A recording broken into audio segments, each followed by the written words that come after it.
నా ఫోటోలను మార్ఫింగ్ చేసి సోషల్ మీడియాలో వాటిని వైరల్ చేస్తూ నా వ్యక్తిత్వ హననానికి పాల్పడుతున్నారు అంటూ మరి వల్లభనేని వంశీ ఈ రోజున పోలీసులకి ఫిర్యాదు చేశారు. ఆయన వెంట పేర్ని నాని కూడా పోలీస్ స్టేషన్కి వెళ్ళారు. అయితే సోషల్ మీడియా ట్రోలింగ్స్పై వల్లభనేని వంశీ ఫిర్యాదు చేయడం హాస్యాస్పదంగా ఉంది అంటూ కూడా అదే సోషల్ మీడియాలో అంటే నెటిజన్లు పెద్ద ఎత్తున ట్రోల్ చేస్తున్నటువంటి పరిస్థితి. నిజంగా వైఎస్ఆర్ కాంగ్రెస్ పార్టీ నాయకులు తమ ఫోటోలు మార్ఫింగ్ చేసి ట్రోల్ చేస్తున్నారు, వ్యక్తిత్వ హననానికి పాల్పడుతున్నారు అంటూ మరి పోలీస్ ఫిర్యాదులు చేయడం ఎలా చూడాలి? ఇదే అంశాలు మనతో విశ్లేషించేందుకు సోషల్ యాక్టివిస్ట్ శ్రీలీల గారు ఉన్నారు. మేడం నమస్తే. నమస్తే అండి.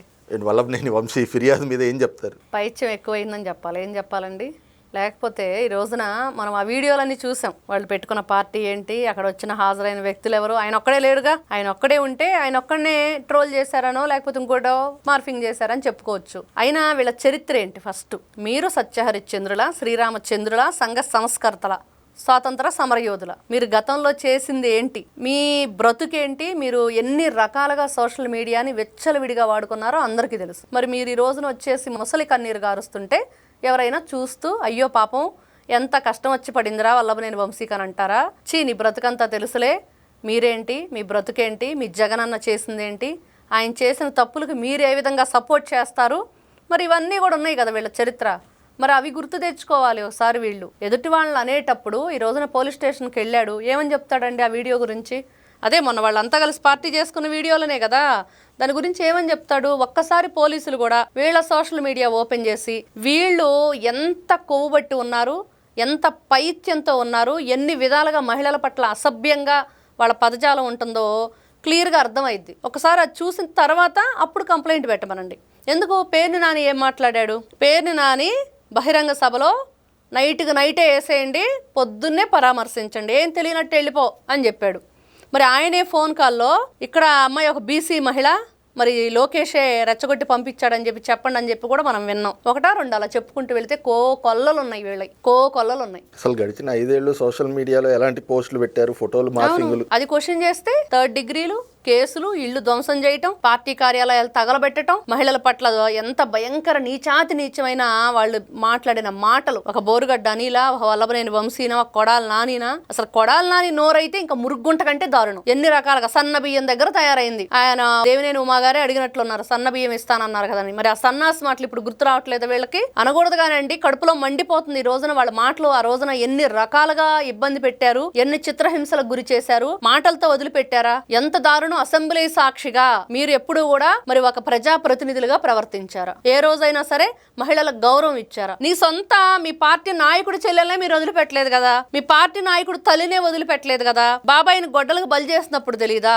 మరి ఆ గొడ్డలకు బలి చేసిన తర్వాత ఆ బాబాయి కూతుర్ని ఎంత దారుణంగా ఇబ్బందులు గురి చేస్తున్నారు ఇప్పటికి కూడా. మరి 5 సంవత్సరాల మీ అరాచకానికి, 5 సంవత్సరాల మీ బూతుల పరిపాలనకి, 5 సంవత్సరాలు మీరేం చేశారు? ఏ విధంగా రెచ్చిపోయారు? ఈ రోజున సత్యహరిశ్చంద్రుడి కజిన్స్ అని చెప్పి ఈ రోజున వచ్చి పోలీస్ స్టేషన్ లో కూర్చున్నారు. ఇది వీళ్ళ చరిత్ర. మరి ఏ విధంగా వస్తారండి వీళ్ళు? ఏ మొహం పెట్టుకొని వస్తారు? అసలు ఎలా అడగాలనిపిస్తుంది? అసలు సోషల్ మీడియా, అసలు డిజిటల్ డెవిల్స్, సోషల్ సైకోలు అన్న దానికి పేటెంట్ వీళ్ళు. అవును. అలాంటిది వీళ్ళు వచ్చి సోషల్ మీడియా పోస్టింగ్ పైన ఫిర్యాదు చేయడం అంటే ఎలా? అలా కాదండి, వీళ్ళ వార్తాపత్రిక కాదు కరపత్రం అని అందరం చెప్పుకుంటున్నాం. బులుగు మీడియా, బులుగు ఛానల్ వాళ్ళు ఏది చేస్తున్నారు అది. మరి వాళ్ళు అదే మీడియాలో పబ్లిక్ గా అమరావతిని వేసేల రాజధాని అని చెప్పలేదా? అమరావతి రైతుల్ని పెయిడ్ ఆర్టిస్టులు అని చెప్పలేదా? మరి నారా చంద్రబాబు నాయుడు గారిని ఏ విధంగా అవమానించారు, లోకేష్ గారిని ఏ విధంగా అవమానించారు? ఒక్కరేంటండి, ఈ రోజున మనం చూసాం అసెంబ్లీలో ఎంతమంది మీద కేసులు ఉన్నాయో లేచి నిలబడండి అంటే మరి అసెంబ్లీలో ఉన్న ఈ రోజున 164 సీట్లు వచ్చిన అందరూ కూడా లేచి నిలబడే పరిస్థితి.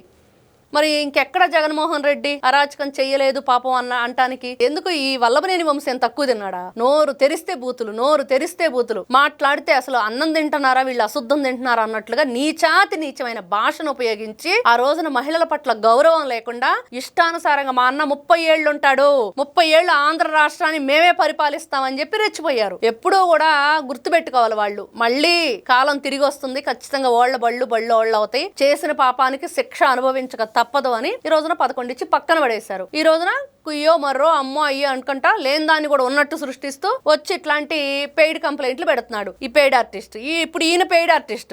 జగన్మోహన్ రెడ్డి డబ్బులు ఇస్తే వచ్చి చెప్తున్నావు నువ్వు ఈ రోజున నువ్వు చేసింది ఏంటి? ఎన్ని రకాలుగా నారా చంద్రబాబు నాయుడు గారిని అరెస్ట్ చేసినప్పుడు, నారా లోకేష్ గారి మీద ఏ విధంగా మరి ఆ యువగళం పాదయాత్ర అప్పుడు ఎన్ని రకాల అబద్ధాలు రాశారండి. చిన్నబాబుకు చిరుతిళ్ళని రాసింది ఎవరండి? వాళ్ళ పేపరు, వాళ్ళ ఛానల్ నిద్ర లేచిన దగ్గరకు అబద్ధాలే కదా వాళ్ళకి. మరి వీళ్ళు ఈ రోజున నిస్సిగ్గుగా బయటకు వచ్చి అయ్యో పాపం మేం చాలా అమాయకులం, మేం చాలా మంచి వాళ్ళం, అసలు ఎప్పుడు కూడా ఎవరిని ఒక్క మాట అన్న పాపాను బాలేదు అన్నట్టు మాట్లాడుతున్నారు. ఇలాంటి వ్యక్తులను ఏం చేయాలంటే అక్కడే కూర్చోబెట్టి పోలీస్ స్టేషన్ లో కాళ్ళు చేతులు ఎరగదీసి పంపించాలి. అదే కరెక్ట్ వీళ్ళకి ట్రీట్మెంట్. ఎప్పుడు కూడా వాళ్ళు ఏమి తెలియనట్లుగా ఎప్పటికప్పుడే కొత్తగా అంటే ఏదైనా అభివృద్ధి జరిగితేమో వాళ్ళ క్రెడిట్, వాళ్ళ వ్యక్తులే దూషించి అమాయకంగా మళ్ళీ నటిస్తూ ఈ విధంగా వచ్చేసి అసలు అక్కడ ఆయన ఇంట్లో ఎవరుంటారండి? వాళ్ళ మనుషులేగా. ఈ రోజున ఎవరు తీశారు వీడియో చెప్పానండి వల్లభనేని వంశీని. ఆయన ఎత్తుక్కోవాలి నా దగ్గర ఎవడున్నాడు రా బాబు అని. అది కదా చేయాల్సింది. ఫస్ట్ పోలీస్ స్టేషన్ కాదు వల్లభనేని వంశీ రావాల్సింది. ఆ రోజున ఎవరెవరు వచ్చారు, ఎవరు వీడియో తీశారు, ఎవరు అప్లోడ్ చేశారు, మరి ఈ గ్రూపులన్నిట్లో కూడా ఎవరు దీన్ని ప్రచారం చేశారా, మరి దాని మీద మరి జగనన్న మీద ఈ విధంగా మావిగాను వాడి బొందలేదు, వాడలేదు, వాడు పిచ్చోడు అని చెప్పి మాట్లాడుతున్నాడని చెప్పేసి ఎవరు కామెంట్లు పెట్టారు, అవన్నీ ఆయనే వెతుక్కోవాలి. ఏంటి నేనేం చేశాను, నా మీద ఎవరెంత కక్ష కట్టారని. కాబట్టి ఫస్ట్ ఏదైనా మీరు గతంలో చేసిన తప్పులకు ఈ రోజున శిక్ష అనుభవిస్తున్నారు.